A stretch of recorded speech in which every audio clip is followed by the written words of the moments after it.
తండ్రి అయిన దేవుని నామం నుండి ప్రభు అయిన యేసుక్రీస్తు నామం నుండి కూడి చేరి వచ్చిన సహోదరులందరికీ దేవుని ప్రియులు పరిశుద్ధులందరికీ ఈ యొక్క శనివారం సంధ్య వేళ శుభవందనాలు తెలియజేసుకునొచ్చు. ఈ దినం కూడా మన యథావిధిగా ఈ యొక్క శనివారం దినం ప్రవక్తలను గురించిన అధ్యయనం చేస్తున్నాము. ఆ భాగంగానే గడిచిన వారంలో జెఫన్యా గ్రంథంలో ఒకటి రెండు అధ్యాయంలో దాదాపు 7 వచనాలు చూసినాము. ఈరోజు 8వ వచనం నుండి చూసినప్పుడు ఏం రాశారంటే జెఫన్యా 2:8 మోయాబు వారు చేసిన నిందయు అమ్మోను వారు పలికిన దూషణ మాటలను నాకు వినబడెను. వారు నా జనుల సరిహద్దులలో ప్రవేశించి అసహ్యపడి వారిని దూషించిరి. ఇక్కడ జనరల్ గానే దేవుడు బిడ్డలు తప్పు చేసిన, యెరూషలేములో ఆయన ఎన్నుకున్న ఇజ్రాయేలీలు తప్పు చేసిన వాళ్ళ గురించి మాట్లాడతారు. సరే, వాళ్ళు చుట్టుపక్కన ఉన్న రాజ్యాలు, దేశాలు, పట్టణములు ఎవరో వాళ్ళకి విరోధంగా వచ్చి నీతి న్యాయంగా వాళ్ళని ఆయన విధించిన ప్రకారం వాళ్ళని శిక్షిస్తే ఏమనడు, అది రాస్తాడు. ఒకవేళ వాళ్ళు అతిక్రమించి ఇంకా ఘోరంగా మానవత్వం లేకుండా చేస్తే వాళ్ళని మాట్లాడతారు. ఇక్కడ మోయాబులు ఎవరు? వీళ్ళు అన్ని దేశస్తులు. అయితే వీళ్ళు ఏం చేశారంట, దేవుని బిడ్డలకు విరోధంగా అన్నిటికీ ఒక పద్ధతి ఉంటుంది కదా, ఆ పద్ధతి ప్రకారం చేసే వరకు ఎవరేమో పద్ధతిని మీరినప్పుడు వాళ్ళని ఇప్పుడు మీరు దండించండి, ఇజ్రాయేల్ ఒక ఆజ్ఞ ఇస్తారు, మీరు దండించండి, కొరడాతో కొట్టండి, కాకపోతే 1 తక్కువ 39 కొట్టాలంటారు. ఎందుకు? దేవుడు ఒక లిమిట్ పెట్టాడు. మానవుడు ఎంతవరకు సహించగలుగుతాడో, ఆ శరీరం ఎంత నొప్పి ఇవ్వాలో, ఎంత చెప్పాలని తెలుసు ఆయనకి. అందుకంటాడు, ఒక దెబ్బకి ఒక దెబ్బ, ఒక వార్తకి ఒక వార్త, ఒక చేతికి ఒక చెయ్యి, ఒక కాళ్ళకి ఒక కాళ్ళు, ఒక కంటికి కంటు, పంటికి పంట. అంటే ఏమి చేస్తే తిరిగి అదే ఈక్వల్గా ఇవ్వాలంటే, ఏదన్నా ఎక్కువ ఇవ్వకూడదు, తక్కువ ఇవ్వకూడదు అంటే ఇది దేవుని యొక్క చట్టం. కానీ ఎవరన్నా దాన్ని ఉల్లంఘించి మీరినారంటే అదే ఇక్కడ మోయాబు చేసిన నిందలను, వాళ్ళు చేసిన జనాలకు విరోధంగా చేసిన గర్వపు మాటలు ఏమంటది, దూషణ మాటలు, అదే డంబముగా మాట్లాడేది. ఇవంతా ఏం చేశారంటే నేను విన్నాను అంటాడు ఆయన. ఎందుకో అది విరోధంగా ఉంది ఎవరికి? దేవునికి. అదిదా నా జనం ఏమంటారు, ఏమంటారు అక్కడ? మోయాబు వారు చేసిన నిందయు అమ్మోను వారు పలికిన దూషణ మాటలను నాకు వినబడెను. వారు నా జనుల నా జనుల సరిహద్దులలో ప్రవేశించి అతిశయపడి, ఇవి చేసేది నా జనుల మధ్యలో ప్రవేశించి అతిశయపడి వారిని దూషించి. ఇవి ఏం చేసేది? ఇది గర్వపడి అహంకారంతో. అదిదా అప్పుడు నా జనం. ఇంకొకటి ఉంది, ఒక్కొక్కరు ఒక ఎల్ల లిమించారు, అద్దు ఉంది కదా. ఇక్కడ ఎక్కడ వచ్చారంటే వాళ్ళు నా జనాంగం మధ్యలో ఎల్లలో ప్రవేశించి, అసలు ఒకరు ఒక కాలంలో ఒక పట్టణం అంటే ఒక గ్రామం అంటే ఏదైనా ఒక అద్దు ఉండదు. ఆ అద్దు మీరేం చేయకూడదు, ఎవరు కూడా ఏం చేయకూడదు, రాకూడదు. వచ్చితే అది నేరం అవుతుంది. ఇక్కడ ఏం చేయండి, వాళ్ళ జనాంగం మధ్య వచ్చేంట, వాళ్ళ జనాంగానే వాళ్ళ మీద అతిశయపడారంట, వాళ్ళు అలా నిందించి దూషణ పలికారంట. ఇదేం తప్ప అంటే ఇప్పుడు మనకేం అర్థం అవుతుందంటే, దేవుని పిల్లలకు విరోధంగా ఎవరు మాట్లాడినా సరే, అది అన్నిలో కావచ్చు, దేవుని పిల్లలే కావచ్చు. అయితే వాళ్ళు ఏం చేస్తున్నారు, దేవుడు ఇక్కడ వింటున్నాడు. దానిని ఏం చేస్తున్నాడు ఆయన? రిమెంబరింగ్, నేను జ్ఞాపకం చేసుకుంటున్నాను అన్నాడు. ఏం చేస్తున్నాడు ఆయన? అక్కడ ఫస్ట్ పైన ఏముంది? నాకు వినబడను, నేను వాటిని విన్నాను అంటున్నాడు. కింద వచ్చును 9. నా జీవముతోడు మోయాబు దేశము సొదొమ పట్టణము వలెను, అమ్మోను దేశము గొమొర్రా పట్టణము వలెను అగును. అక్కడ ఆయన నా జనాంగ విరోధంగా మీరు అతిశయపడారు కదా, గర్వించారు కదా, మీరు దూషణ పలికారు కదా, నిందించారు కదా, అందువలన నేను ఇచ్చే తీర్పు ఏమంటే సొదొమ గొమొర్రా ఎలా అయింది, పనికి రాకుండా పోయింది కదా, అలా చేస్తానంటాడు. ఇప్పటి వరకు ఏముందండి అక్కడ? అవి ముళ్ళ చెట్లకును ఉప్పు గోతులకును స్థానమై నిత్యము పాడుగా ఉండును. ఉప్పు ఉండే చోట ఏం చేయలేదు, మొలవు ఏది కూడా మొలకెత్తవు. అదే ఇక్కడ పరిస్థితి. అలాంటి నేను చేస్తాను అంటే ఎవరికి విరోధంగా వచ్చినారు వీళ్ళు? దేవుని పిల్లలకు విరోధంగా వచ్చిన వాళ్ళని ఆయన ఇచ్చే తీర్పు.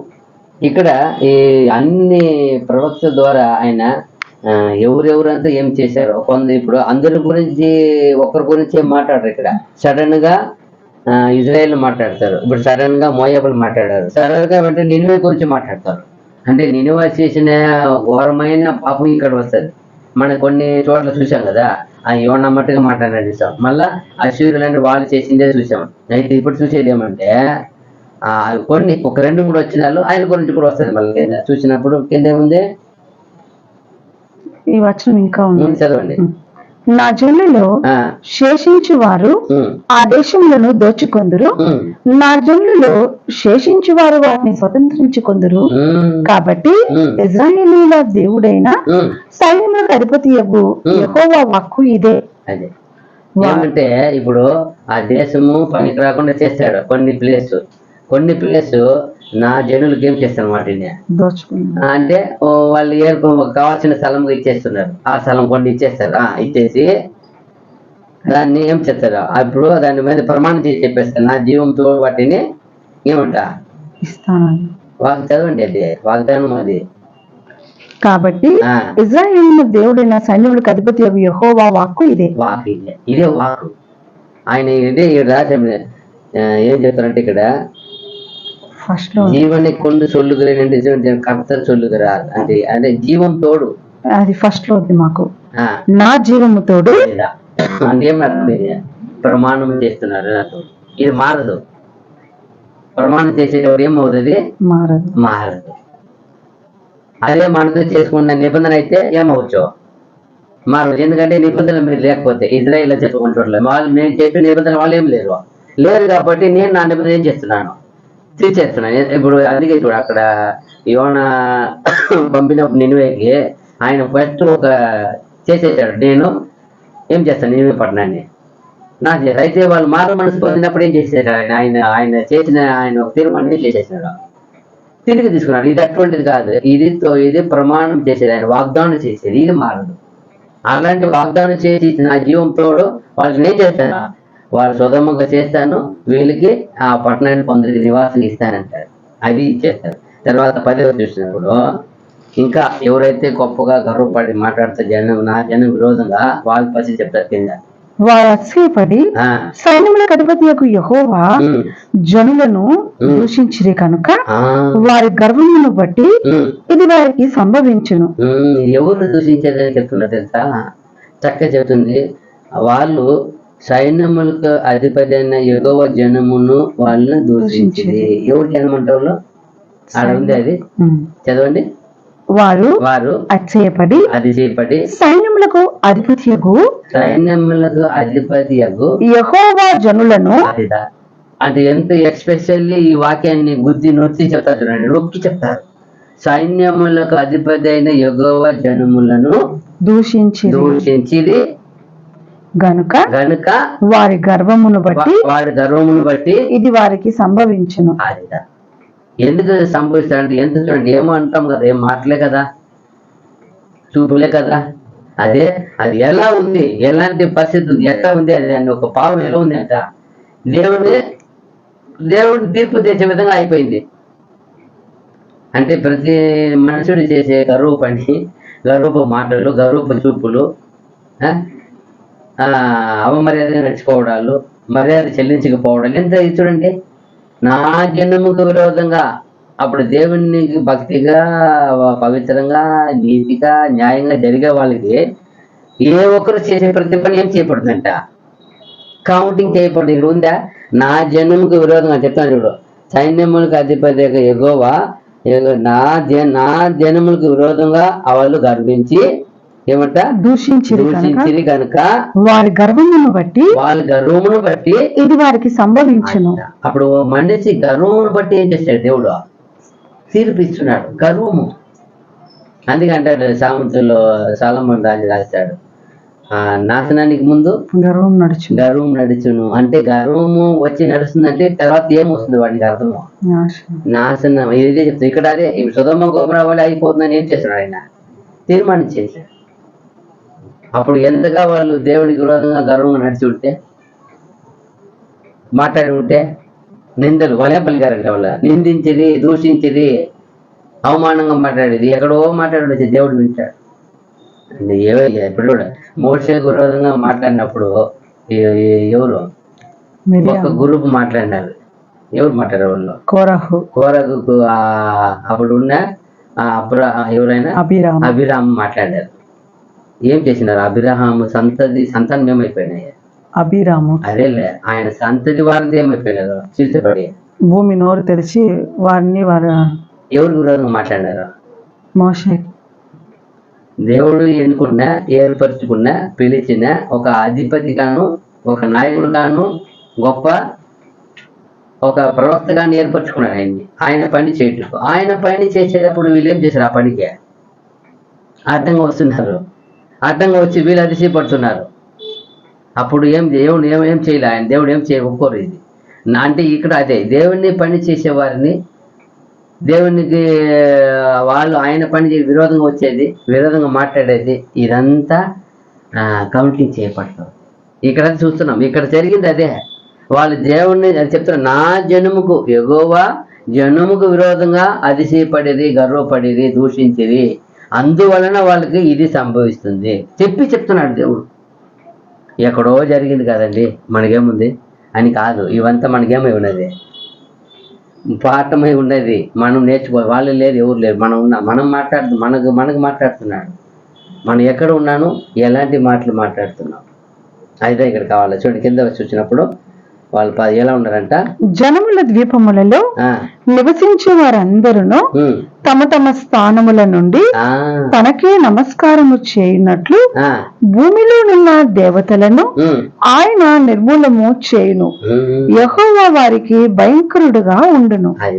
వెంటనే చూసినప్పుడు జనరల్ గా వచ్చేస్తారు భక్తి. జనరల్ గా ఉన్న అందరితో మాట్లాడుతున్నారు. అక్కడ వరకు ఎవరి గురించి మాట్లాడారు? అమ్మోను మోయాబు వాళ్ళ గురించి మాట్లాడుతున్నాడు. తర్వాత తక్కువ చూసినప్పుడు కాంటెస్ట్ మారి వస్తుంది. మారినప్పుడు కింద చెప్తారు, ఇంకేం చెప్తాడు? కూషీయులారా, మీరును నా ఖడ్గము చేత హతులవుదురు. ఎత్తియోపియలు ఎవరు? వాళ్ళు కూషి దేశస్తులు. వాళ్ళ గురించి ఎందుకు మాట్లాడతారు? వాళ్ళకి ఆల్రెడీ ఏముంది? వాళ్ళకి శాపం ఉంది కదా. అది చెప్తున్నా. మీరు ఏమవుతారు? హతమవుదురు. ఆయన ఉత్తర దేశం మీద తన హస్తమును చాపి అషూరు దేశమును నాశనము చేయును. ఇప్పుడు తక్కువ ఎక్కడికి వెళ్ళిపోయినారు? అషూరులు. ఇప్పుడు కూషు వచ్చారు. ఫస్ట్ మోయాబులు వచ్చారు, అమ్మోనీలు వచ్చారు. మోయాబు కూడా చదివినా కదా పైన. మోయాబు, అమ్మోనీలు, కూషు. సో అన్ని చదువుకుంటూ వచ్చినప్పుడు ఇప్పుడు ఇక్కడ కూషు దేశస్తుల తర్వాత ఏమి? అసిరీలు ఎవరు? అన్యులు కాదు, నినివే మెయిన్. ఆడ ఏలినే చెప్తారు తప్ప ప్లేస్ చెప్పరు. ఆడ పట్టుకుంటూ అక్కడ రాశారు, ఆయన మటుకు నీవే రాశారు. బట్ ఈ అసిరీలు వచ్చినప్పుడు అసిరీలు అంతా ఎక్కడ? వాళ్ళ కోట ఏంటి? వాళ్ళ గొప్ప భవనం అంటే, గొప్ప పట్టణం, గొప్ప పరిపాలించే ఊరు అంటే ఆ నినివేనే. ఆ నినివేని గురించి ఇక్కడ కొన్ని రాశారు. కొన్ని 2 వచనాలు ఏం రాస్తారు? నినివే పట్టణమును పాడు చేసి దానిని ఆరిపోయిన ఎడారి వలె చేయును. అంటే ఎలా చేస్తానని పైన చెప్పిన సొదొమ గొమొర్రా వలె లిస్ట్ ఇదంతా ఏమీ పనికి రాకుండా చేస్తాననేదే.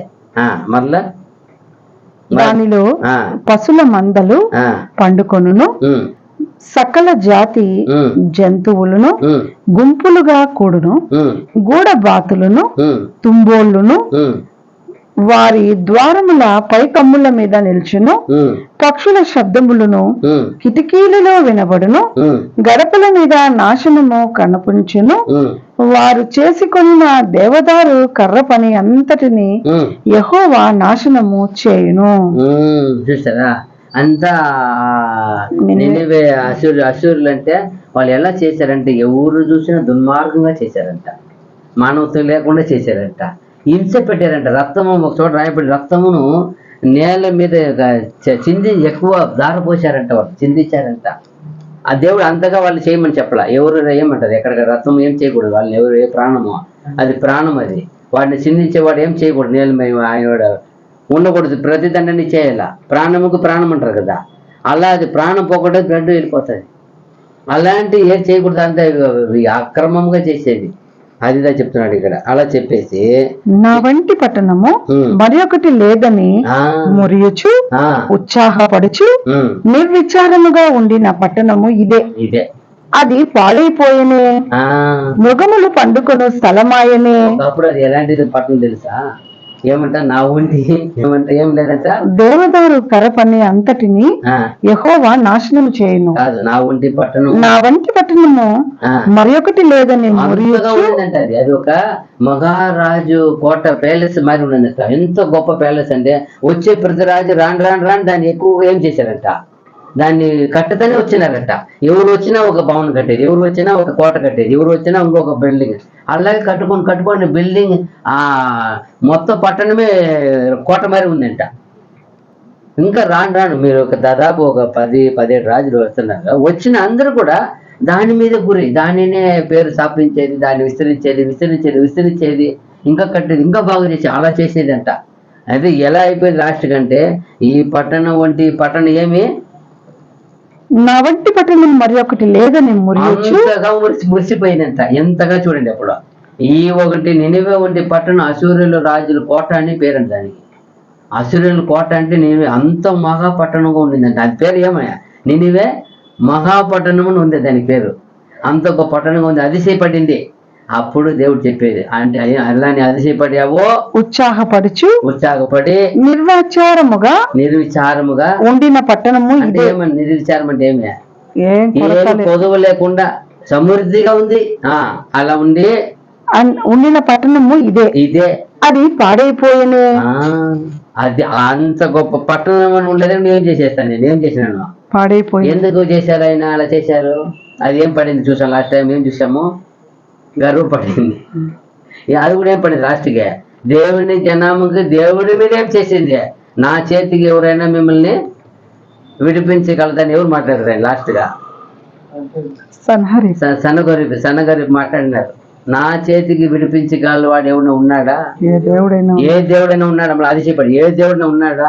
ఈ ఫలానా అన్ని విగ్రహాల పట్టు చెప్పుకుంటూ వచ్చి ఆ లిస్టులను దీన్ని చెప్పేశాడు. యెరూషలేము నా చేతికి తప్పించేవాడు ఉన్నాడా అని మాట్లాడినప్పుడు ఎవరు చేత చంపిస్తారు? ఆయన్ని సొంత కొడుకు గర్భంలో పుట్టిన ఆయన కుమారులు ఇద్దరు వచ్చి ఏం చేస్తారు?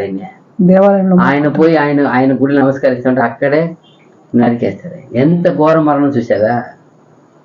అంటే ఎవరికి విరోధంగా మాట్లాడకూడదు?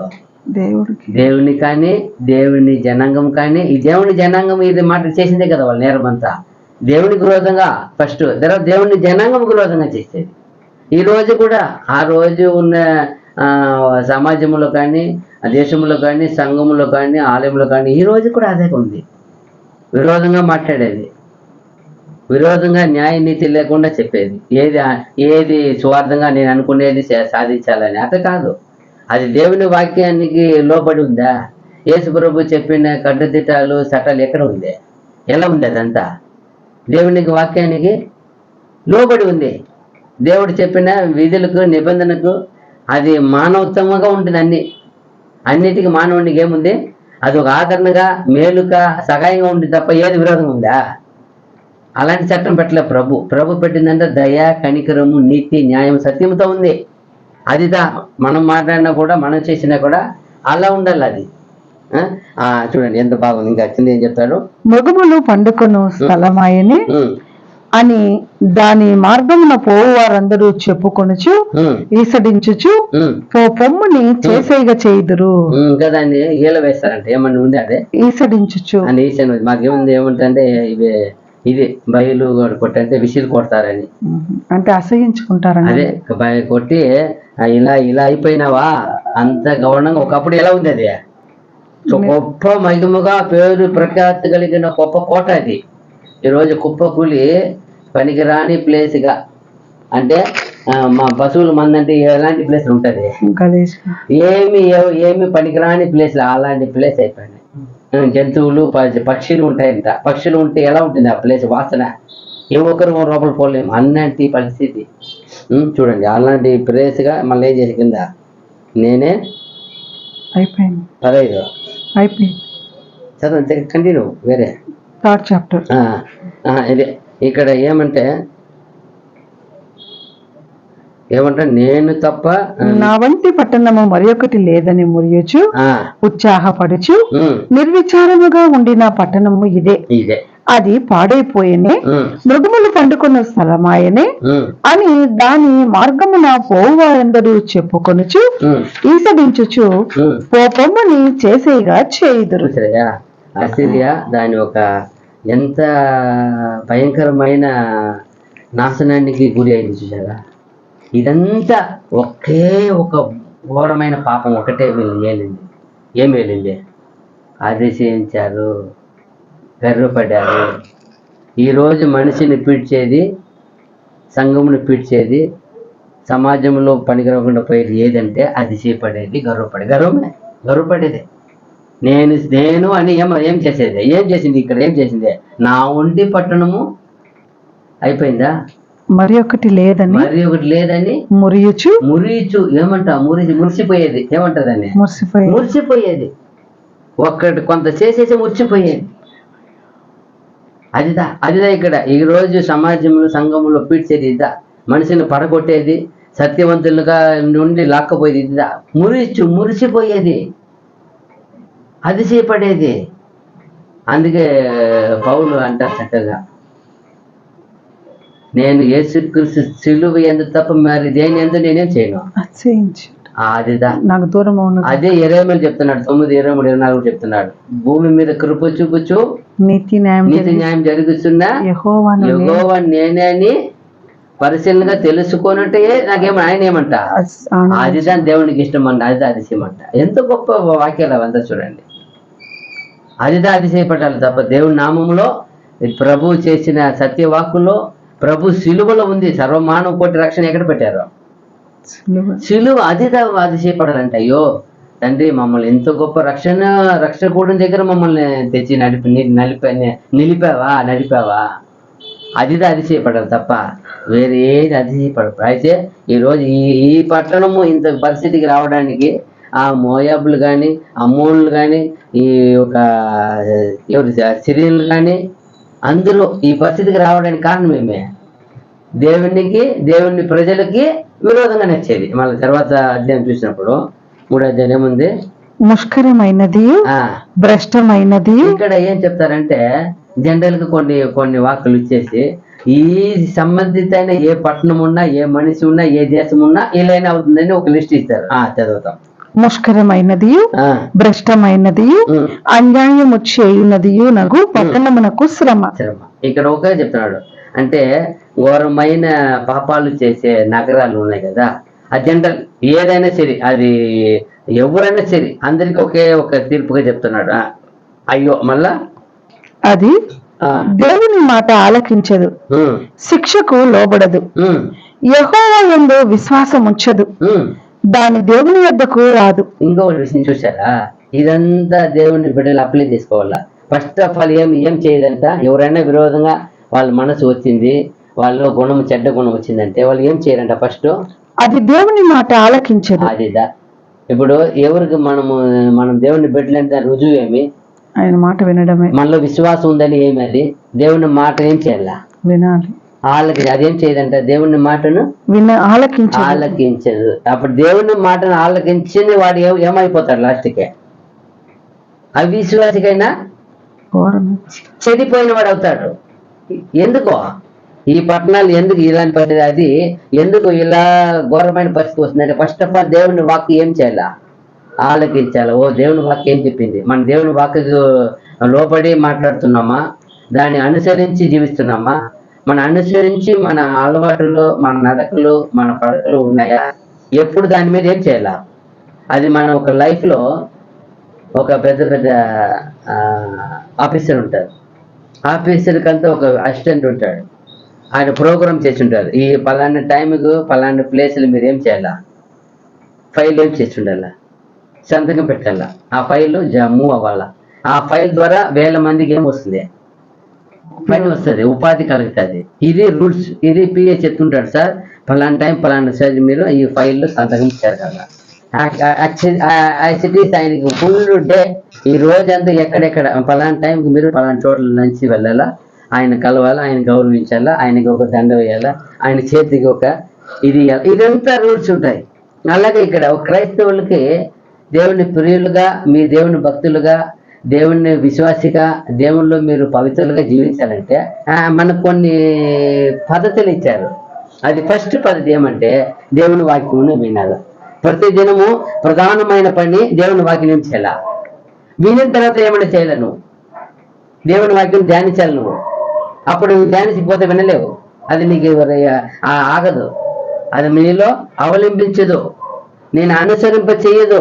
ఏమంటే ఒక 2-3 పూట మీరు ఆగాలి తినకపోతే మీ శరీరం ఏమైపోతుంది? ఒక పూట తినలేదు సర్దుకుంటుంది, 2వ పూట తినలేదు పర్వాలేదు కొంచెం టైర్డ్ అనిపిస్తుంది, 3వ పూట తినలేదు మీరు కూర్చోలేదు, ఇంకొకటి 3వ పూటకి ఏమవుతారు మీరు? నాట్ స్టాండింగ్, నాట్ సిట్టింగ్ కూడా అవ్వదు, ఓన్లీ ఫర్ స్లీపింగ్. మీరు పడిపోవాల్సిందే. అబ్బా ఏమి కాలేదండి, ఎందుకో సేమ్ మీరు ఈ మరి దేవుని వాక్యం 1 రోజు 2 రోజులు 3 రోజులు విడిచారంటే మీ ఆత్మ పరిస్థితి ఇలాగే ఉంటుంది. ఎలా ఉంటుంది? అది పడిపోయి ఉంటుంది. అలా ఇంకా 3 రోజులు తినకుండా ఏమైపోతాడు? శరీరానికి 1 రోజు తినలేదండి, 1 రోజుకి ఈవినింగ్ పడిపోతాడు. 3 రోజులు తినలేదంటే పరిస్థితి ఏమి? ఆ మనిషి లేచి నిలవగలుగుతాడా? నడవగలుగుతాడా? 3 రోజుల తర్వాత చూస్తే అన్కండిషన్లో ఉంటాడు. ఎలా ఉంటాడు? అన్కాన్షియస్ కూడా అయిపోతాడు. మళ్ళీ ఏమైపోతాడు? కొన్ని రోజులుగా 4వ రోజు పోయిందని అన్కాన్షియస్ అంటారు. ఎందుకో 4 రోజులు దానికి నీళ్లు తిండి తిప్పలు లేవు అంటారు.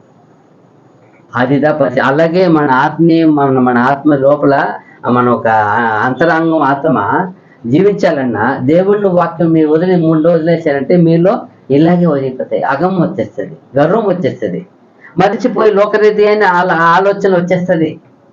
అప్పుడు ప్రతి పూటకి దేవుని వాక్యమును మనము వినాలి. చూడండి మళ్ళీ ఏం చెప్పారు వాళ్ళు? ఫస్ట్ దేవుని వాక్యం వినలేదంట, శిక్షకు లోబడదు. ఇప్పుడు ధ్యానిస్తూ ఉంటే దేవుడు శిక్షిస్తాడని భయం తెలుస్తుంది మనకు. దేవుని వాక్యం ఇలా చెప్పింది కదా, మనం ఇలా మాట్లాడకూడదు తప్ప, మనం దేవుని విరోధంగా మన మాటలు పలకూడదు. ఎక్కడ తెలుస్తుంది? దేవుని వాక్యంలో ఉంది. దేవుని విరోధంగా మనం చూడకూడదు. అసింగగా ఎవరన్నా మన ఆనందించే హృదయంలో ఆనందించకూడదు. ఎవరిని కూడా లోపల ఏం చేయకూడదు, వాళ్ళని తప్పుగా ఆలోచించకూడదు. ఎప్పుడెప్పుడు తెలుస్తుంది? దేవుని మాట విన్నప్పుడే. అది తర్వాత వాళ్ళకి వాళ్ళు దేవుణ్ణి ఏం చేయరు? శిక్షకు లోబడరు. 3వది యెహోవా యందు విశ్వాసం ఉంచదు. ఇప్పుడు దేవుని మీద ఏం పోతుంది? విశ్వాసం. అది ఫస్ట్ ఎక్కడ? వాక్యమే. వాక్యం బాగా ధ్యానిస్తే నీకు విశ్వాసం పుడుతుంది. వినటం వల్ల ఏం కలుగున్నావు? విశ్వాసం. అప్పుడు విని వాక్యం ధ్యానిస్తే విశ్వాసం పెరుగుతూ ఉంటుంది. విశ్వాసం లేదు, భయభక్తి లేదు, శిక్షకు లోపడదు. మళ్ళీ 3వది ఏమైపోతుంది? దేవునికి అది దేవుని యొద్దకు రాదు. 3వది దేవుని యందు విశ్వాసము ఉంచదు. విశ్వాసం పోతాయి 3వది. 4వది అది దేవుని యొద్దకు రాదు. ఇదే పరిస్థితి. ఇక్కడ రారు వాళ్ళు, దేవుని యొద్దకు రారు. అప్పుడు దేవుని యందు దూరంగా అవుతారంటేనే తెలుసుకోవాలా, ఓహో ఏదో దేవునికి విరోధంగా గర్వం ఉన్నాయి, పాపం ఉన్నాయి, వాక్యం లోబడేదే లేదు. చూడండి మళ్ళా ఇంకా దాని మధ్య దాని అధిపతులు గర్జన చేయు సింహములు దాని న్యాయాధిపతులు రాత్రి యందు తిరుగులాడుచు తెల్లవారు వరకు ఎరలో ఏమీ మిగులకుండా భక్షించు తోడేళ్ళు. చూసారా? ఎవరు వాళ్ళు? అధిపతులు అంట. మళ్ళా వాళ్ళ అధిపతులు వాళ్ళు అంతా ఎలా ఉంటారంటే తోడేళ్ళు అంట. న్యాయాధిపతులు వచ్చి సింహం వంటి వారంట. చూసారా? మరి చదవండి, మీకే తెలుస్తుంది. దాని మధ్య దాని అధిపతులు గర్జన చేయు సింహములు. అధిపతులు గర్జన చేయు సింహములు.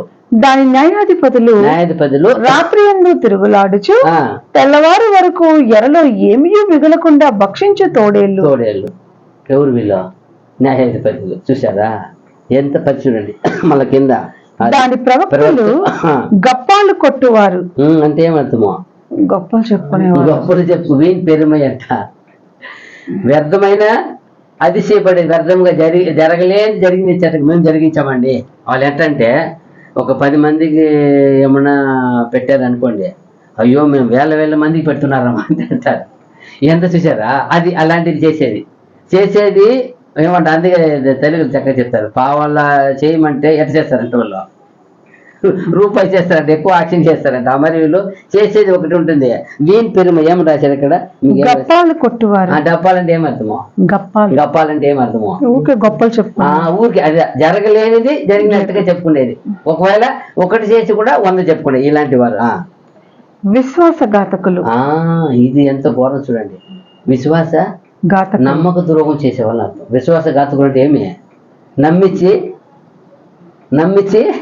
మోసం గొంతుకొచ్చి ఎవరిని అడుగుతారు, అలాంటి వాళ్ళు విశ్వాసఘాతకులు.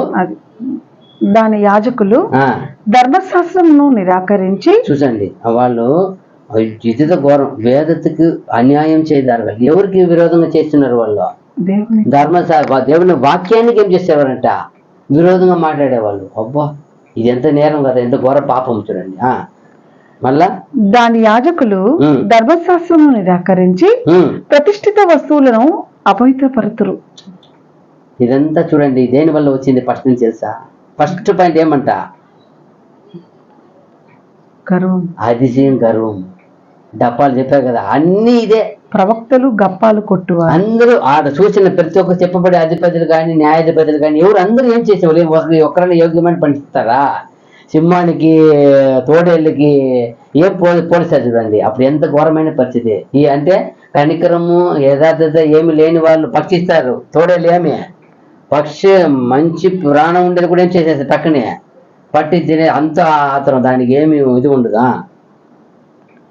అయితే న్యాయము తీర్చి యెహోవా దాని మధ్యనున్నాడు. చూడండి, ఇందరు ఉన్నారు కదా, వాళ్ళు ఎలాంటి వారినో పైన చెప్పారు కదా, ఇలాంటి దేశానికి అయ్యో అన్నారు. ఫస్ట్ ఏం చెప్తారు? ఏం చేసంట? ముష్కరమైనది, భ్రష్టమైనది, అన్యాయము చేయునది పట్టణమునకు శ్రమ.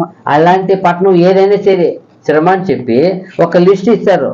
ఇలాంటి వారి మధ్య నేనేం చేస్తున్నాను? దాని ఉండే వారి మధ్య ఉన్నాను. అయితే న్యాయం తెచ్చి యెహోవా దాని మధ్యనున్నాడు. ఆయన అక్రమము చేయవాడు కాడు. అనుదినము తప్పకుండా ఆయన న్యాయ విధులను బయలుపరచును. ఆయనకు రహస్యమైనది ఏదియే లేదు. ఆయనను నీతిహీనులు సిగ్గు ఎరుగరు. అదిదా, నీతిహీనులు సిగ్గు ఏం చేయరంట, ఎరుగరు. చూడండి ఎంత కోణ అన్యాయకారని వెట్కమాది అని. అంతే, అన్యాయం చేసేవాడు సిగ్గు ఉంటుంది వాళ్ళకి. అదే చెప్తా కదా, వాళ్ళకి ఏం లేదప్ప. ఇప్పుడు న్యాయం నీతి చేసే వాళ్ళకి ఏముంటుంది? సిగ్గు, అయ్యో వద్దప్ప, మనకి అది అవమానం అవుతుందని, వద్దప్ప, అయ్యో అలాంటి పని నేను చేయలేము. ఎందుకో న్యాయ నీతిని అనుసరించే వాళ్ళకి సిగ్గు, భయం, భక్తి ఉంటుంది. ఈ న్యాయముని అన్యాయం చేసే వాళ్ళకి అలాంటిది ఉండదు. వాళ్ళు దేనికైనా ఏమవుతారంట?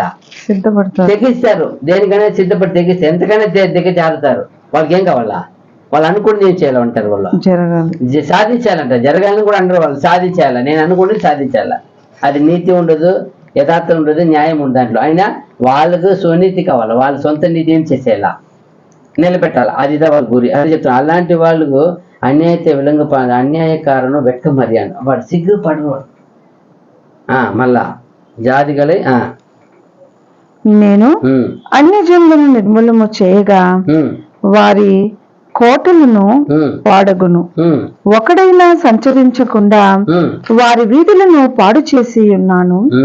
జనము లేకుండాను వాటి యందు ఎవరును కాపురం ఉండకుండాను వారి పట్టణములను లయపరిచిన వాడును నేనే. చూసారా, ఇదంతా ఎందుకు దేవుడు చెప్తారంటే, ఇదంతా ఆయన ఓర్చుకోలేడంట. ఇంత లిస్ట్ ఇచ్చి ఎంత బాధ కలిగి ఉండాలి, ఎన్నిసార్లు జరిగిందో. ఆయన వచ్చేటప్పుడు ఎన్నిసార్లు అని చెప్తాను. దేవుని ఈ యొక్క పరిస్థితిని చూసి చాలా బాధపడి అలా నీతి జరిగించాలా అని ఒక తెగింపుతో వస్తున్నాడంట ఆయన. వచ్చేది ఎందుకు ఇక్కడ? ఎందుకంటే వాళ్ళు చూడండి ఎంత ఘోరంగా సింహం వంటి వారుగా, ఏమి తోడేళ్ళు వంటి వారుగా, ఇంకా ఎంత ఘోరంగా చూడండి వాళ్ళు. దాన్ని వచ్చి వాళ్ళ అధికారులంతా కూడా ఏమి వాళ్ళు వచ్చిన ఆ నీతిని, ఆ శక్తిని తప్పుగా వాడతారంట. వాళ్ళు ఎంత గొప్ప ఏమంటారు అక్కడ న్యాయాధిపతులు ఏమంటారంట, వాళ్ళు అన్యాయవంతులు అయిపోతారంట. న్యాయం చేసే వాళ్ళు పోయి తోడేళ్ళు అన్నప్పుడు వాళ్ళు ఎంత ఘోరంగా ఉంటారు వాళ్ళు చేసే పని. అది చెప్తాం. ఆ పని చాలా ఆయనకి బాధ కలిగించింది. వాళ్ళు ఇచ్చిన బాధ్యతను మర్చిపోయారంట అధికారులు. వాళ్ళు చేసుకున్న దేవునితో చేసిన ఒప్పందాన్ని వాళ్ళు ఉల్లంఘించారంట, మీరారంట. ప్రతి ఒక్కరు ఒక్కొక్క మినిస్టర్ పదవి లోకంలోనే సరే వాళ్ళు తీసుకునే ప్రతి పదవికి ముందు రోజు ఏం చేయాలి? వాళ్ళు ఆ పదవికి రావాలంటే ఏం చేసి వస్తారు? ప్రమాణ స్వీకారం చేసి వస్తారు. కానీ ప్రమాణ స్వీకారం పేరు మాత్రం ఒకటి కూడా ఏం చేయరు, ఒకటైనా పాటిస్తారు. కొన్ని ఓన్లీ వన్ ఉండదు. అయితే ఈ కళగారంట వాళ్ళు ప్రమాణం చేశారంట, కానీ ప్రమాణాన్ని అనేది మర్చిపోయారంట. ఆయన చెప్తున్నారు, వాళ్ళు పొరుపు కలిగి మరంది పెట్టండి, మర్చిపోయారంట వాళ్ళ బాధ్యతలని. వాళ్ళు ఇచ్చిన అధికారాన్ని, ఒప్పందాన్ని, వాటిని అన్ని మీరారు, వాళ్ళు మీరిపోయినారు. ఎంత చూసారా? ఏమో దానివల్ల ప్రవక్తలు పిచ్చి వాళ్ళు పైత్యకారాన్ని ఇక్కడ ఉంది ఆడ ఉంది అది చూసినప్పుడు. ప్రవక్తలు గప్పాలు కొట్టువారు, విశ్వాసఘాతకులు. అదే విశ్వాసఘాతకులు, అదే చెప్తారు. ఎంత ఘోరం చూడండి. గొప్ప వాళ్ళంతా కూడా పాపములో పడిపోయారంట. ప్రవక్తలు కూడా దాన్ని వాళ్ళు దేవుడిచ్చిన వంతును వాళ్ళ పద్ధతిని మీరిపోయినారంట. అప్పుడు చూడండి, ప్రతి వాడికి ఏమి ఇవ్వబడింది? అప్పుడు ఒక బాధ్యత ఇవ్వబడింది. ప్రతి విశ్వాసికి, ప్రతి సేవకునికి, ప్రతి బిడ్డకి ఒక్కొక్క బాధ్యత ఉంది సంఘం పైన, దేవుని పైన. ఆ బాధ్యత ఏం చేయకూడదు, ఎవరు మీరిపోకూడదు, ఉల్లంఘించకూడదు. అది చేస్తే దేవునికి ఇప్పుడు చూడు, ఇక్కడ దేశము చేసిన ప్రతి నేరానికి, ప్రతి తప్పిదానికి, ప్రతి పాపానికి ఏమిస్తున్నాడు? ఆయన తీర్పు ఇస్తున్నాడు. వీళ్ళు మనకి అన్ని దేశస్తులకే ఇస్తున్నారంటే అప్పుడు మనం దానికంటే ఎక్కువ కదా. ఆయన ప్రేమించి ఆయన ఎన్నుకున్న జనం కదా. మన ఎట్లా ఆయన సర్వము ఏముంది? ఆయన సమస్తం మన పైన నమ్మకం ఉంచారు కదా, నువ్వు నా కొరకు వాడబడాలని. అప్పుడు ఆ వాడబడే పాత్ర నుండి ఏం చేసినట్టు? నువ్వు తొలగిపోయినట్టే కదా. అప్పుడు ఆ పాత్రని ఆయన వాడాలని ఆయన సిద్ధపరిస్తే నువ్వు దాన్ని తొలగించి తోచేసినట్టే కదా. అప్పుడు ఎంత బాధపడతారు ఆయన? చూడ అది చెప్తున్నారు ఇక్కడ చూసినప్పుడు. మళ్ళీ కింద, నేను అన్యజనులను నిర్మూలము చేయగా వారి కోటలను పాడగును, ఒకడైనా సంచరించకుండా. ఏమి ఇక్కడ అన్ని జనులు పోయి ఈయనకేమో దేవుడు ఎన్నుకున్నారు మన దేవుని పై అంటే అన్ని జనులైనా సొంత జనమైనా న్యాయ నీతిని మీరితే ఆయనకు ఒక్కటే శిక్ష. ఆయన అయితే ఏం లేదు, ములాజీ లేదు, పక్షపాతి కాడాయన. అయ్యో నా బిడ్డలు ఒక నీతి, అన్ని జనులు ఒక నీతి అని కాదు. వాళ్ళకి మనసాచి ఇచ్చారు కదా, అది చెప్పారు కదా. మనసాచిని బట్టి వాళ్ళకి ఏం చేస్తున్నాడు? తీర్పు. అయ్యో అన్ని చూడు ఆ మాట రాయబడి చూడు, అన్ని జనుల్లో ఏం చేశారంట? నేను అన్యజనులను నిర్మూలన చేయగా వారి కోటలను పాడగును, ఒకడైనా సంచరించకుండా వారి వీధులను పాడు చేసి ఉన్నాను. జనము లేకుండాను, వాటి యందు ఎవరినూ కాపురం ఉండకుండాను, వారి పట్టణములను లయపరిచిన వాడును నేనే. మళ్ళీ ఏం చేశాను? అగ్ని చేయదండి, నాశనము లయపరిచిన వాడును నేనే. భూమి ఎందుకు ఎరిచిన అగ్నినాలు అడిపేయమంటారా? సరే, అదేనా వచ్చి ఇప్పుడు 6 ఓకే. 7 దాని విషయమై నా నిర్ణయాలంతటి చొప్పున నీ నివాస స్థలము సర్వనాశనము కాకుండానట్లు నా యందు భయభక్తులు కలిగి శిక్షకు లోబడుదురని నేను అనుకుంటుని గాని. ఈయనేమో అనుకున్నారు, మన వాళ్ళుగా కొంచెం నీతి తెలిసిగా బోధించాం కదా, వీళ్ళు ఏమన్నా కొంచెం మారుతారని ఆయన అనుకున్నారు. అయితే వాళ్ళేం చేయలేదు, వాళ్ళు కూడా వారు దుష్క్రియలు చేయటం యందు అత్యాశ గలవారైరి.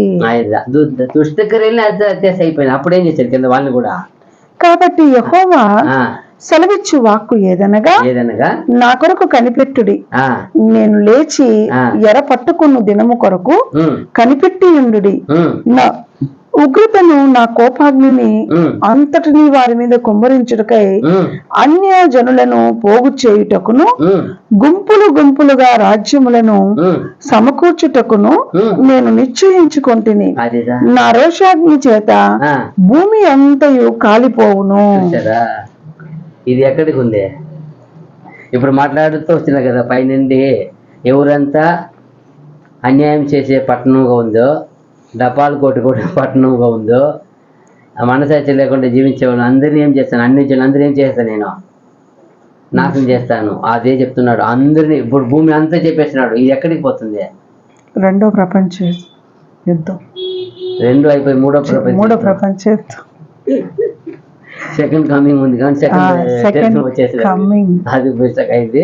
యాక్చువల్లీ మూడో ప్రపంచ యుద్ధం ఆయన చెప్పేశాడు ఆల్రెడీ. రెండు లోకం మూడేది ఏమైపోతాయి, ప్రస్తుతం లోకం ఏమైపోతాయి, రెండోది అగ్ని చేత ఏమైపడాలా, అది చెప్పేది ఇక్కడ. ఇక్కడ నేనేం చేయాలి, భూమి అంతా కూడా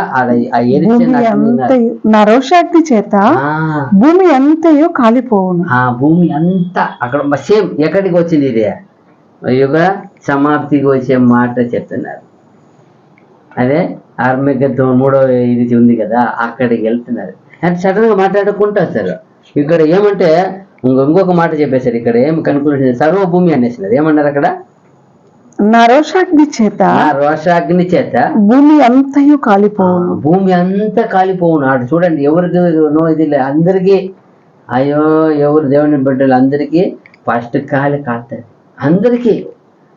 చూడండి అప్పుడు ఎంత ఇదిగా పెట్టారు చూడండి. ఆయన ఇక్కడ సడన్ గా మాట్లాడుకుంటూ వస్తారు. ఒక్కొక్క రాజ్యం గురించి టక్కనే వరల్డ్ ఇది గురించి మాట్లాడతారు. మళ్ళీ కింద చూసినప్పుడు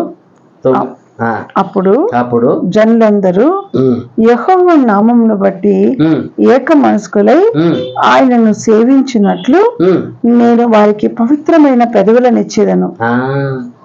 అప్పుడు అన్నప్పుడు ఎప్పుడు ఇది ఎక్కడ వచ్చింది? ఇప్పుడు ప్రభు రెండో రాక. ఇది రిజరెక్షన్ ఆ 4 పునరుద్ధానం గురించి మాట్లాడు. అప్పుడు జనులందరూ ఏమంటారు అక్కడ? జనులందరూ యెహోవా నామమును బట్టి ఏక మనస్కులై ఆయనను సేవించినట్లు నేను వారికి పవిత్రమైన పెదవులను ఇచ్చేదను. అక్కడ పవిత్రం వచ్చింది. యాక్చువల్లీ ఓన్లీ వన్ లాంగ్వేజ్, ఒకే భాషను శుద్ధమాగా మార్పండి వేణు ఉంది. ఇంగ్లీష్ ఉంది అనుకుంటున్నా. లాంగ్వేజ్ లేదా ఇక్కడ? లేదా நான் அவர்கள் భాషயை சுத்தமான భాషயாக மாறப்பண்ணுவேன். భాష అంటే ఏమే? లాంగ్వేజ్ అని రావాల. భాష కింద ఉంది ఏమో చదవండి, చూస్తాం. చెదిరిపోయిన వారై నాకు ప్రార్థన చేయు నా జనులు కూషు దేశపు నదుల అవతల నుండి నాకు నైవేద్యముగా తీసుకుని రాబడదురు. ఇక్కడ ఒక జనం గురించి ప్రత్యేకంగా మాట్లాడతారు. ఇంతవరకే అందరి గురించి మాట్లాడినారు, భూమి అంతా అన్ని జాతులంతా అన్నారు. ఇక్కడ చెప్పినప్పుడు ఇక ఏమంటారు? నా జనులు. ఎక్కడ మాట్లాడినారు? నా జనులు కూషు దేశపు నదుల అవతల నుండి నాకు నైవేద్యముగా తీసుకొని రాబడదురు. ఆ దినమున నీ గర్వమును బట్టి సంతోషించు వారిని నీలో నుండి నేను వెళ్ళగొట్టుదును గనుక. నీలో నుండి అప్పుడు ఏమర్థం? అక్కడ కూడా కొందరు ఉంటారనమాట. ఏం పడతారంటే వాళ్ళు గర్వములో ఏం పడతారంటే వాళ్ళు గర్వమును బట్టి సంతోషించు వారిని నీలో నుండి నేను వెళ్ళగొట్టుదును. అప్పుడు ఇక్కడ లోకంలో ఉండే ప్రతి గర్విష్ఠులు ఏం చేసేసినాడు? ఆయన నాశనం చేసినాడు. ఇప్పుడు అక్కడే నా జనులు అన్నారు. నా జనుల నుండి తోడుకొని వస్తారంట. ఆ నది నుండి యువతలు తోడుకొని వస్తాను. అయితే నా జనులు కదా, అందరూ మంచి వాళ్ళు కదా, పవిత్రులు కదా అనుకోకూడదు. అక్కడ నా జనులలో కూడా నీలో కూడా ఎవరు ఉన్నారంట? గర్వం. చదవండి, మళ్ళా వాక్యం చదవండి. ఆ దినమున నీ గర్వమును బట్టి సంతోషించు వారిని. నా జనమును చదవండి, అక్కడ తోడుకొని వస్తారు కదా. నా జనులు కూషు దేశపు నదుల అవతల నుండి నాకు నైవేద్యముగా తీసుకొని రాబోదు. వీళ్ళు ఏం తెస్తా ఉన్నారు? మళ్ళీ వీళ్ళు సామాన్యంగా రాలేదు దేవుని దగ్గర వచ్చేటప్పుడు. నా జనుము అన్నారు దేవుడు. నా జనుము నా దగ్గర ఏం తీసుకొస్తున్నారు? వాళ్ళ శుద్ధి యాగములు, వాళ్ళ బలిలు, నైవేద్యములు. ఏమంటే మనం అంతా ఏం చేస్తున్నాం? మనం సమర్పణ చేశాం కదా. మన సమర్పణ ఎవరికి ఎత్తుకుపోతున్నాయి? ఇప్పుడు మనల్ని ఏం చేస్తున్నాం? దేవునికి సజీవ యాగం ఇచ్చాం కదా. ఇది సమర్పణ, నైవేద్యం ఆయన తీసుకోవాలి కదా. ఆయన ఎత్తుకుని పోయేటప్పుడు ఆయన అక్కడ కొంచెం చూస్తారు. ఏమి కనపడి చూస్తే కొందరు ఉన్నారు అక్కడ కూడా నైవేద్యం ఇచ్చేవారు. వాళ్ళంతా అంటే మళ్ళా నైవేద్యం తీసుకొస్తారు.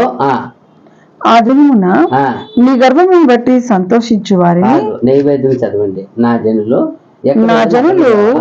కూషు దేశపు నదుల అవతల నుండి నాకు నైవేద్యముగా తీసుకొని రాబడదురు. ఆ దినమున నీ గర్వమును బట్టి సంతోషించు వారిని. నీ గర్వమును బట్టి అక్కడ కొందరు ఉన్నారనమాట.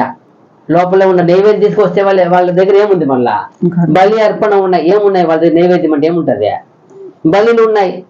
బలులు అర్పించిన వాళ్ళే, సమర్పణ చేసిన వాళ్ళే, సత్యవంతులే, దేవుని ప్రియులే, మళ్ళీ నా జనం అన్నారు.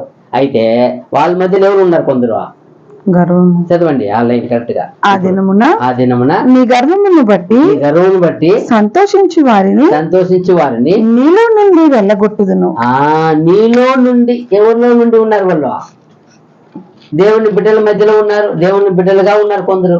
అయితే ఎలా ఉన్నారు? వాళ్ళు గర్వీలుగా ఉన్నారు. అప్పుడు ఏం చేస్తాను? వాళ్ళు నేను వెళ్ళగొట్టుదును గనుక నా పరిశుద్ధమైన కొండయందు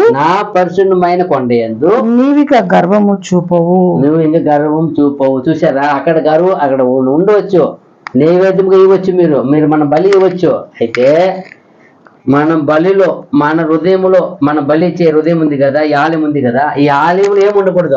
గర్వం. ఆయన కనపెట్టేస్తున్నాడు. ఈ ఆలయము, ఈ దేహం ఉందే, ఇదే బలి, మనకి ఇదే దేవుణ్ణి ఆలయంగా ఇచ్చేసాం. ఈ ఆలయంగా ఇచ్చేసే వాటిని పోతా ఉంది దేవుడి దగ్గర, నైవేద్యంగా పోయి ఆయనకి అర్పణ చేయపోతుంది. పోయినప్పుడు గర్వం చూపిస్తా ఉన్నాడు, ఆయన గర్వం బాగా చూస్తా ఉన్నాడు. లోపల కొందరు ఉన్నారు, ఎవరో కొందరు ఉన్నారు, వాళ్ళని కూడా మధ్యలో ఏం చేస్తున్నాడు? ఆయన వాళ్ళకి ఇచ్చేస్తున్నాడు. నువ్వు నేను ఆయన దగ్గర తీసుకోపడిపోతాం, మనం పోతాం, పైకి ఎత్తుకుపోతారు. అయితే మనలో గర్వం ఆయన ఏమన్నా కొన్ని ఉంటే వాటిని చూశాడంటే రిజెక్ట్ చేసేస్తారు. చూడండి, చాలా ఇది కొన్ని టెస్టిఫైడ్ ఓకేని అదిగిచ్చుంటారు, వచ్చి అన్నీ తగిలిచి వెళ్ళిపోతే సడన్గా అది ఫెయిల్యూర్ అయిపోతాయి. ఫెయిల్యూర్ అయిపోతే కంపెనీ ఏం చేస్తారు? వెంటనే దాన్ని గ్యారంటీ ఉందా, వారంటీ ఉందా అంటుంది, ముందే అంటుంది, వెంటనే రిటర్న్ చేసేస్తారు. వాళ్ళే కదా ఇచ్చింది. అలాగే కొన్ని ఫీజు వచ్చి ఓకే అయిపోయినా కూడా అది పని చేయకపోతే ఏం చేస్తారు? వెంటనే రిటర్న్ మార్చేస్తారు. అవును సార్, పొరపాటు అయింది, ఓకే మీకు చేస్తానండి అని వాళ్ళు వేరే వస్తు ఇస్తారు. అలాగే ఇది కూడా, మీరు దేవుని బిడ్డలకు ఎంపిక చేయబడి ఉండొచ్చు, మీరు జీవించి సమర్పణ చేసి ఉండొచ్చు, మీరు జీవిత యాత్రలో మీరు నడిచిపోతుండొచ్చు, దేవుని దగ్గర వెళ్ళిపోయి ఉండొచ్చు, పోతారు ఆయనకి నైవేద్యంగా. కానీ అక్కడ ఆయన చూస్తున్నాడు, నీ మధ్యలో అన్నాడు, నా జనాంగం మధ్యలో గర్వం ఉండే వాళ్ళని అక్కడిని తొలగించబడతాడు. ఎంత ఇది చూసారా? అప్పుడు అన్ని జనులమైనా సరే, దేవుడి జనాంగమైనా సరే, ఏమి ఉండకూడదు ఆయనకి. గర్విష్ఠులను నచ్చదు ఆయనకి. ఎందుకంటే గర్విష్ఠుని ఆయనకి ఏమే అనగు తొక్కేవాడు ఆయన. ఎందుకంటే గర్వం ఉంటే దేనికి ఏం చేయడు ఆయన, పనికి రాడు దేనికి. గర్వం అంటే ఏం వచ్చేస్తుంది తర్వాత? ఆయనకి నాశనం వచ్చేస్తుంది. అది గర్వం అనేది ఆయన, అది వేస్ట్, అది గర్వం, అది ఒక నాశనమైన బుద్ధి అది. అందుకే చెప్తున్నాడు ఇక్కడ. మరలా ఇంకా ఎలాంటి పరిశుద్ధమైన కొండ యందు నీవిక గర్వము చూపవు. కరెక్ట్ గా చదువున్నాను. ఎక్కడి నుంచి చదువుతావు? అక్కడి నుంచో చదువుతున్నాను. ఒక రూపాయికి మళ్ళా. ఆ దినమున నీ గర్వమును బట్టి సంతోషించు వారిని నీలో నుండి నేను వెళ్ళగొట్టుదును గనుక నా పరిశుద్ధమైన కొండ యందు నీవిక గర్వము చూపవు. నా మీద తిరుగుబడి నీవు చేసిన క్రియల విషయమై నీకు సిగ్గు కలుగదు. దుఃఖితులకు దీనులను యెహోవా నామము నాశ్రయించు జనశేషముగా నీ మధ్య నుండనెత్తును. అదిదా అక్కడ ఆయన కోరుకునే పండుగ వచ్చిన చెప్తున్నా చూడు. ఎలాంటి వాళ్ళకి అన్ని కోరుకుంటాడంట? నీ మధ్యలో దుఃఖితులకు దీనులను యెహోవా నామమును ఆశ్రయించు జనశేషముగా అంటే మిగిలిన వారిని నీ మధ్య నుండు నిత్తును ఆయనదా ఉంటాడు. ఎవరి మధ్యలో ఉంటారు? దుఃఖితులకు తండ్రికి మధ్యలో ఉంటారు. ప్రభు వాళ్ళకి మధ్యలో ఉంటారు. ఆయనకి ఇస్తారు. ఇచ్చి మళ్ళీ ఇజ్రాయేల్ ఇప్పుడు దేశం వచ్చేస్తారు. ఇది వచ్చి పరలోక విషయం గురించి మాట్లాడతారు. ఆ సెకండ్ ఇది రిజర్వేషన్ కమింగ్ గురించి మాట్లాడతారు. అన్నీ ఉంటాయి. వచ్చి ఆయన అగ్ని ఎప్పుడు వేసేది? ప్రభు రాకడ వచ్చినప్పుడే. అక్కడే రిజర్వేషన్ దాన్ని మాట్లాడి అంతే వస్తారు. అన్ని జనం అంతా మాట్లాడేసి పక్కన ఇప్పుడు మాట్లాడతారు. ఇప్పుడు ఇజ్రాయేల్ వచ్చేస్తారా? ఏం మాట్లాడతారు? ఇజ్రాయేలీయులలో మిగిలిన వారు పాపము చేయరు. అప్పుడు ఏం చేశారు? ఫస్ట్ లో పాపం చేశారు. ఇప్పుడు మిగిలిన ఇదంతా చూస్తారు కదా, చూసినప్పుడు వాళ్ళకి ఏమొస్తుంది?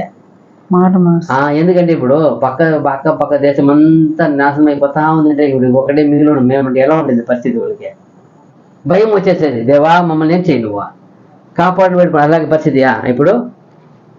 ఇజ్రాయేలీలో మిగిలిన వారు పాపము చేయరు, అబద్ధమాడరు, కపటములాడు నాలుక వారి నోట నుండదు. ఇదిదా దేవునికి ఇష్టమైన విషయం. మీరు ఎలా చెప్తారు చూడండి. ఇదంతా పైన ఉన్న వారికి ఏముంది? ఈ గర్వం ఎందుకు వచ్చింది? అబద్ధం మాట్లాడేది ఏమంటా మన చదవండి, ఏముండదు. ఇంకా వాళ్ళు ఏముండదు? పాపము చేయరు, అబద్ధమాడరు, కపటములాడ నాలుక వారి నోట నుండదు. వారు ఎవరి భయము లేకుండా విశ్రాంతి గలవారై అన్నపానములు పుచ్చుకొందురు. సియోను నివాసులారా, ఇదే పైన చదివే చూడండి. ఇదిదా ఈరోజు వాళ్ళ నోట ఏం రాదంట? అబద్ధములు ఆడరు, కపటము చేసేప్పుడు కపటము అబద్ధము. ఈ రోజు సంఘ పరిస్థితి నోరు తెరిచి ఏం మాట్లాడతారు? ఒకరు ఏం కపటం మాటలు, అబద్ధం మాటలు, అసూయలు, కలగాలు, ఒకటి ఎంత చూడండి. ఆ రోజు సమాజాన్ని, దేవుని బిడ్డలను పడగొట్టింది అదే. రాజ్యాల్ని కోల్పోయింది, కూర్చుకుంది అదే. ఎందుకు? కపటము, అబద్ధము, విరోధమైన పాపక్రియలు, చెడ్డ క్రియలు, అహంకార క్రియలు, గర్వము. ఇదిదా ఈ రోజు సంఘాన్ని కూడా అది పిడిచి అప్పుడే చెప్తాం. మీ మధ్యలో ఎవరు ఉండండి? వంచకం ఏమంట? వంచక నావుగలు ఇరుపదిల్లు ఏమంటే వంచన చేసేది. ఈరోజు ఎలాంటి మాటలు చూడండి. మళ్ళా సియోను నివాసులారా ఉత్సాహధ్వని చేయుడి. సియోను కుమార్తె రాలేదా?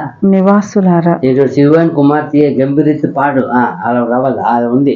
సియోను నివాసులారా ఉత్సాహధ్వని చేయుడి. ఇజ్రాయేలీయులారా జయధ్వని చేయుడి. యెరూషలేము నివాసులారా పూర్ణ హృదయముతో సంతోషించి గంతులు వేయుడి. చూసారా ఇక్కడ ఎంత అందంగా రాశాడంటే, సియోన్ కుమార్తెయే గంభీరెత్తి పాడు, ఇజ్రాయేలీరే ఆర్పరింగల్, యెరూషలేము కుమార్తెయే మూడు ఎదురుతోడు మగినది కలికూరు. అంటే కుమార్తె 2 సార్లు వచ్చినాయి. అంటే ఎవరు? ముఖ్యంగా ఎవరు? ఆయన వరుడు ఉన్నాడు. ఎవరు గురించి అక్కడ కంపేర్ చేయబడింది? సంఘం వధువుగా కంపేర్గా మాట్లాడింది. ఆడలేదు ఆడ. సరే ఏం చెయ్యి, సంతోషించు. అందుకే పైన సియోన్ కుమార్తె అన్నారు. ఎవరు సియోన్ అంటేనే? పరలోక సంబంధులు. మళ్ళా 15 తాను మీకు విధించిన శిక్షను యెహోవా కొట్టివేసి ఉన్నాడు, మీ శత్రువులను ఆయన వెళ్ళగొట్టి ఉన్నాడు. ఇజ్రాయేలీయులకు రాజైన యెహోవా మీ మధ్య ఉన్నాడు. ఇక మీదట మీకు అపాయము సంభవింపదు.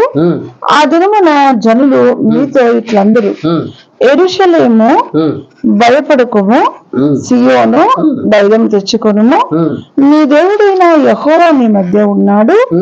ఆయన శక్తిమంతుడు, ఆయన మిమ్మును పరీక్షించును. అదిదా ఇక్కడ ఒక మాట చెప్పారు. ఆయన మన మధ్యలో ఉన్నాడు, మనకు అన్ని విధాలుగా ఉన్నాడు. అయితే ఆయన ఒక్క పని చేస్తారంట. మనల్ని ఏం చేస్తుంటాడు? రక్షించు. ఒక మాట పరీక్షించు నుంచి ఉంది చూడండి. అన్నాళ్ళు యెరూషలేమై చెడు పాతకాయ చదవండి. అప్పుడు చదివండి. ఆ దినమున జనులు మీతో ఇట్లందరూ, యెరూషలేము భయపడకుము, సియోను ధైర్యము తెచ్చుకొనుము, నీ దేవుడైన యెహోవా మీ మధ్య ఉన్నాడు. ఆయన శక్తిమంతుడు, ఆయన మిమ్మల్ని రక్షించును. ఆయన బహు ఆనందముతో నీ యందు సంతోషించును. నీ యందు తనకున్న ప్రేమను బట్టి శాంతము వహించి నీ యందలి సంతోషము చేత ఆయన హర్షించును. ఆయన ఎంతగా ప్రియురాలు మీద, ప్రియులుగా ఉండేవారి మీద ఆ దేవుని భయభక్తి సరిగా ప్రభు వల్లే విశ్వసించి, ప్రభు వల్లే మాటకి లోబడి, ప్రభు వల్లే ఆ సమర్పణ పవిత్రంగా ఈ ఆలయం ఇచ్చి ఎవరైతే విన్నారో వాళ్ళని ఎట్లా దేవుడు ఎలా ఉండాలంట? సంతోషిస్తాడంట. అది ఇజ్రాయేల్ ఇక్కడ లోకరీతిగా ఉన్న జనులైనా కావచ్చు, ఆ పరలోకంలో ఎంపిక చేయబడిన పరిశుద్ధులు కావచ్చు. ఎవరైనా ఆ దేవుని మాటకి ఏం చేసి ఉండాలి వాళ్ళు? లోబడే వల్ల ఆయన కృప ఎలా ఉంది, ఆయన దయ ఎలా ఉంది, ఆయన ఆనందం ఎలా ఉంది, ఆయన ఆయన ఎంతో ఆనందభరితుడు అయిపోతాడట. దేనికి మాత్రమే? ఆ దేవుని భయభక్తి, నీతి, న్యాయం, సత్యం అనుసరించి నడిచే వాళ్ళని కనిపెడుతున్నాడు ఆయన. ఇప్పుడు కూడా అదే కనిపెడుతున్నాడు. ఎవరు లేరో వాళ్ళు ఏం చేస్తున్నాడు? తొలగించేస్తున్నాడు. నీ మధ్యలో ఉన్న ఆయన ఎన్నుకున్న ప్రజలే, కానీ పరిశోధిస్తున్నాడు. ఎవరైతే గర్వంగా ఉన్నారో వాళ్ళని తొలగించేస్తున్నాడు. అంటే ఏమని అర్థమా? గర్విష్ఠులు ఆయనకి అసిగులు, దేవుని రాజ్యం ఏం చేయలేరు, వారు ప్రవేశించలేరు. అదిదే ఇక్కడ చూడవచ్చు. మనం గర్వం ఉంటే తొలగించుకోవాలా. చూడండి ఎంత దేవుని వాక్య ప్రకారం చేయాలా. ఎవరికి ఏమి చేయాలన్నా దేవుని వాక్య ప్రకారం నెరవేర్చాలా. మీరు చెప్తారు కదా, మీ యజమానులకి మీరేం కుటుంబ యజమానికి ఏం చేయమని, వాక్య ప్రకారం ఏం చేయమని. అదిదా ప్రతి వారు వాళ్ళు ఇచ్చిన వయసు బట్టి వాక్యం, ఏ వయసులో ఏ వాక్యం ఎలా ఉంది ఆ వాక్య ప్రకారం లోపడి జీవించాలా. ఎవరికి ఇష్టం ఇది? దేవుడికి. మనకి ఇక్కడ వాక్యం ఇక్కడ భూమి మీద జీవిస్తే ఆయనకి ఇష్టం. అది నా బిడ్డ నా వాక్యను ఉల్లంఘించకుండా లోపడుతున్నాడే. ఆ ప్రియ కుమారుని మీద అంత ఇష్టం ఎందుకంటే ఆయన వాక్యం ఏం చేశాడు? లోపల నెరవేర్చాడు. ఏ వాక్కు నెరవేర్చానని ఎప్పుడు ఏమి ఉంది ఆయనకి ఆ వాక్యం మీద? తపన, ఆసక్తి మాత్రం కాదు, తీవ్రత, ఆత్రుత ఆయనకి చెప్పాలంటే ఏ వాక్యాలు నెరవేర్చాలా, అది ఎంత పర్ఫెక్ట్ నెరవేర్చాలా. ఆ ప్రవచనం ఎలా చెప్పబడింది, ఎన్ని వేల సంవత్సరం చెప్పబడింది. అది 1000 ఏళ్ళు చెప్పండి ప్రవర్తన ఎత్తి చూసి ఆయన నెరవేరుస్తున్నాడంటే ఎంత గొప్ప మహనీయుడైనా. అదిదా ఇష్టం. అప్పుడు నేను చేసిన నిబంధనని మనం దేవుని ఆయన కోరుకున్న ప్రియ గుణాన్ని మనం కనపరచకుండా ఉంటే ఎంత చూడండి. అదిదా చెప్తే ఇక్కడ చూడవచ్చు. మనం ఇంకేముంది కింద సభైన మనసు అయింది పండుగ 17 అయిందా? 18 చదువు. నీ నియామక కాలపు పండుగలకు రాలేక చింతపడు నీ సంబంధులను నేను సమకూర్చెదను. వారు గొప్ప అవమానము పొందిన వారు. ఆ కాలమున నిన్ను హింస పెట్టు వారినందరినీ నేను శిక్షింతును. వీళ్ళు చాలా అవమానం పడినారంట ఆ సంఘస్థులు, ఆ పండుగ సంఘస్థులు. ఆయన వాళ్ళని అవమానపరిచిన వాళ్ళని నిందించిన వాళ్ళు ఏం చేస్తారంట? ఆయన శిక్షింతును. అదిదా ఇప్పుడు మనం అవమానం పొందవచ్చు, అవమానపరచవచ్చు. మన ఏమి కాదు, మనకేం బాధ. దేవుడు మనకు ఆశీర్వాదం పెట్టున్నాడు. యేసుప్రభు పొందలేదా? ఆయన ఎంత గొప్పవాడిగా ఉండి కూడా ఆయన అవమానము, నింద, వేదన, హింస, ఉమ్మివేత ఏమండి ఎంత నీచుడుగా అనిపించుకున్నాడు. అందరూ ఆయన నీచుడుగా చూశారు ఆయన్ని. ఆ సమయమున ఉన్న ఇజ్రాయేల్ ఎలా చూశారు ఆయన్ని? అంతంగా నీచంగా చూశారు ఆయన. నీచంగా ఆయన అలా డీల్ చేశారు ఆయన్ని. అయితే దేవుడు ఆయన ఎలాగ హెచ్చించాడో, ఎలా ఆశీర్వదిస్తాడు, అది అలాగంటే ఆశీర్వాదం మనకు కూడా. ఇంకా కింద చెప్పాలంటే ఇక్కడ 2 వచ్చిన మట్టు వేరే విధంగా వెళ్ళిపోతాయి. అది చూడండి మళ్ళా. ఆ కాలమున నిన్ను హింస పెట్టు వారిని అందరినీ నేను శిక్షింతును. కుంటుచు నడుచు వారిని నేను రక్షింతును. చెదరగొట్టబడిన వారిని సమకూర్చుదును. ఏ దేశములలో వారు అవమానము నొందిరో అక్కడ వల్ల నేను వారికి ఖ్యాతిని మంచి పేరును కలగచేసేదను. ఇది అందరికీ వర్తిస్తుంది. ఇప్పుడు మీరు దేవుని ప్రియులుగా ఉన్నారు. ఎక్కడెక్కడ ఏ జాతిలో ఏ జన్మలో పుట్టారు మీరంతా. మనం ఎక్కడెక్కడ పుట్టాము? మన ఈ ఒక భూమిలో ఎక్కడో ఉన్నాం. అయితే ఎక్కడెక్కడ మనం అవమానపరచబడ్డాము, నిందించబడాము, దూషించబడాము, మన మీద లేనిపోని నింద మోపబడాము. అయితే అక్కడక్కడ మనం ఏం చేయబడతామంట? మీరు కానీ దేవుని యందు భయభక్తి కలిగి అవంతా పోనీలని వదిలేసి దేవుని యందు భయభక్తి కలిగి వాళ్ళకి విరోధంగా తలంచకుండా జీవిస్తే అది ఏముంటుంది మీకు? అక్కడ మీకు మగిమకు వస్తుంది. ఎప్పుడు? ఒక కాలం వస్తుంది. వచ్చినప్పుడు మమ్మల్ని గురించి మగిమగా చెప్పబడుతుంది. అది చెప్తున్నాడు ఇక్కడ. ఇది ఎక్కడ జరగబోయేది? ఇది రిజర్వేషన్ జరిగిపోయే మ్యాటర్ చెప్తున్నాడు. బాగా చూడండి.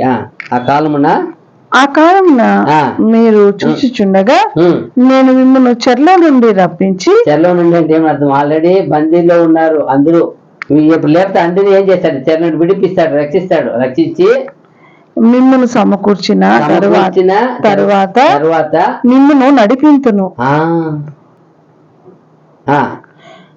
నిజముగా భూమి మీద ఉన్న జనులందరి దృష్టికి నేను మీకు ఖ్యాతిని మంచి పేరును తెప్పింతును.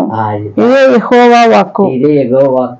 అది ఏమి అర్థం? అందరూ మట్టి పాలైపోయిన అందరూ ఏం చేస్తాడు? విడుదల విడిపిస్తే అన్నాడు ఆయన. ఎంత గొప్ప విషయం మాట్లాడుతుంటే సడన్ గా ఇది ఎక్కడ రిజర్వేషన్ వెళ్ళిపోతాయి, లోక అంతము ధర జరిగే మేటకు వెళ్ళిపోతాయి. లేపి అప్పుడు మీకు ఏం చేస్తాను? మీ కీర్తి కలిగిస్తాను. ఎందుకంటే మీరు ఎక్కడ అవమానం పొందారు? మీ ఊరు మా ఊరు పొందాను. ఇప్పుడు మరలో అక్కడ ఉంది మనకి ఇక్కడ కనపడాలి. ఇక్కడ మన పేరు ఇక్కడ భూమిలో మానవ కోట్లు ఉండము. ఇక్కడ అందరు రిజర్వేషన్ అయిపోతారు కదా. ఎట్టబడి తెలిసిపోతుంది అంటే మనకు ఆలోచించవచ్చు. మీరు ఎట్టబడి తెలుస్తుంది? ఇక్కడ అందరూ వేస్తారు. మన వెనకాల పుట్టిన వాళ్ళు, ముందు పుట్టిన వాళ్ళు, మనందరూ. మనం ఒక్కటే ఇక్కడికి లేము. ఎందుకు లేము? మనం ఎక్కడ ఉన్నాము? పరలోకం. ఏమి ఈ లిస్టులో ఈ అబ్బాయి రాలేదంటే ఇక్కడ ప్రశ్న వస్తుంది. ఆయన పరలోకం చేర్చబడ్డాడు. అయ్యో అప్పుడు ఇక్కడ ఉండే వాళ్ళు ఆటోమేటిక్గా అయ్యో అతను ఇక్కడ మేము వ్యర్థుడు పనికి మాలిన అనుకున్నామే, అతను ఒక వేస్ట్ అనుకున్నామే, అతను పరలోకం వెళ్ళిపోయినాడా? అయ్యో ఇక్కడ ఆయన అవమానపరిచామే, నిందించామే, దూషించామే, హింసలు పెట్టామే. యేసు ప్రభుని చేసిన వాళ్ళు అట్లాగే ఏం చేస్తారంట? రొమ్ము కొట్టుకుంటారంట. అయ్యో ప్రభుని అన్యాయంగా చేసేదామే, ఆ పవిత్ర మనిషిని మేమే ఉమ్మివేసాము, ఆయనంతా కొట్టుకుంటారంట. అలాంటి పరిస్థితి ఇక్కడ మనకి జరిగింది కూడా. మీరు అవమానపరచబడ్డారా? ఇక్కడ జనం చేత దోషిగా ఎంచబడ్డారా? మీరు నిలదీయబడ్డారా? ఇక్కడ మీ పేరు ఇక్కడ మహిమ కీర్తి చేస్తారంట మళ్ళీ కింద. ఆ కాలమున లాస్ట్ వచ్చిన 20 ఆ కాలమున మీరు చూచుచుండగా నేను మిమ్మల్ని చెర్ల నుండి రప్పించి మిమ్మల్ని 19 చదివినావా? 22 కలిపి ఉంది. సపరేట్ 2 చదివేశాను. అవునా? ఇప్పుడు 20 చదివా. అది కూడా 19 కూడా అలాగే ఉంది. అది వేరే. అవును. సరే ఓకే. చూడండి అప్పుడు ఆ కాలం ఎంత గొప్ప విషయం చూడండి. ఇది ఎక్కడ జరిగిపోయే మెట్రో. ఇక్కడ చూసినప్పుడు ఇజ్రాయేల్ గురించి చెప్తారు, ఎన్ని దేశం అన్నిల గురించి చెప్తారు. ఇక్కడ ఈయనకి దేవుడికి ఎన్ని విషయం ఇచ్చారు చూసారా? ఎంత గొప్ప విషయం కదా. ఈ చెప్పండి ఇచ్చేది మొత్తం ఎన్ని వచనాల్లో? 53 వచనాలే. 53 వచనాల్లో ఫస్ట్ అమ్మోనీల గురించి మాట్లాడి యూదా గురించి ఎత్తుకొని, యెరూషలేము గురించి ఎత్తుకొని, అలాగే గేటు గురించి ఎత్తుకొని, మచ్చల గేటు గురించి అట్లే వచ్చి ఇంకా గాజా గురించి అన్ని చేసి మాట్లాడతారు. చుట్టూ ఉన్న అన్ని పట్టణాలు, ఆ ఇజ్రాయెల్ చుట్టూ ఉన్న ప్రతి ఒక్కటి మాట్లాడతారు. అన్నీ మాట్లాడి ఎగోవ ఉగ్రత దినము ఎక్కడికి పోతారు? మళ్ళా రెండవ రాకడికి, మూడవ ప్రభు రాకడికి ఆ యుద్ధము, ఆ ప్రపంచం మూడవ యుద్ధం ఆడ మాట్లాడతారు. అన్నీ మాట్లాడతారు, సర్వం చేస్తారని మాట్లాడకుండా లాస్ట్ వచ్చినప్పుడు ఎన్నుకునే జనాన్ని చేస్తారు. నేనేం చేస్తాను?